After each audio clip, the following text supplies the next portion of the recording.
The only real minority, the individual.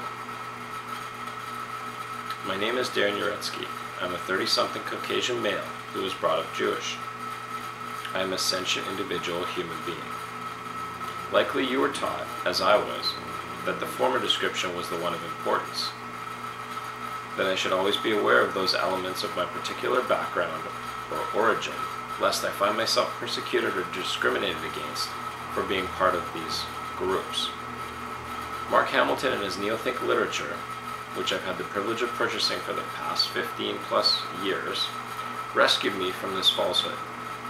Through his remarkable illusion-shattering literature, Mark Hamilton taught me that the latter description is the one that really counts, and that it is the one that needs the most protection from persecution and discrimination.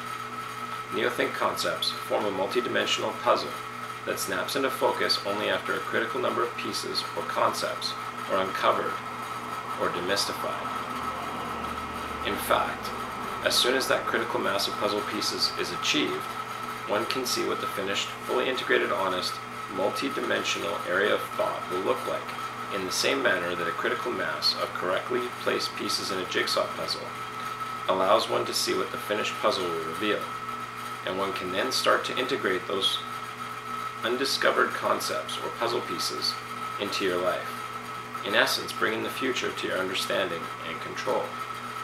One of these multidimensional neo-think puzzles allowed me to fully understand and integrate that the most important and highest value in the universe is the conscious individual human life. Each individual human life is a priceless and totally unique value that must be protected at all costs and adored and even worshipped for its remarkable capacities to create life, create values for others, experience love, and experience happiness.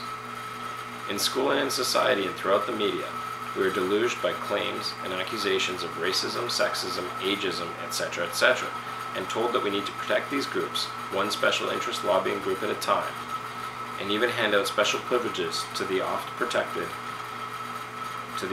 persecuted and discriminated against members of these groups.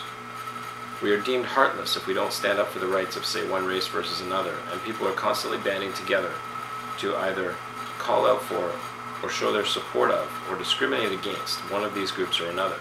Well, Mark Hamilton and neo-think allowed me to annihilate those illusions and see through to the essence of this situation, and many others. And I discovered that racism and sexism and other isms are imaginary concepts. They don't really exist. They are tiny A points and serve to obscure the point. The point is, of course, that the only real minority is the individual. You don't need special interest lobbying groups or even laws to protect these groups from persecution and discrimination. In fact, all you need to protect is the individual, and you've succeeded in protecting all the individuals, regardless of which imaginary minority someone or they themselves sort them into.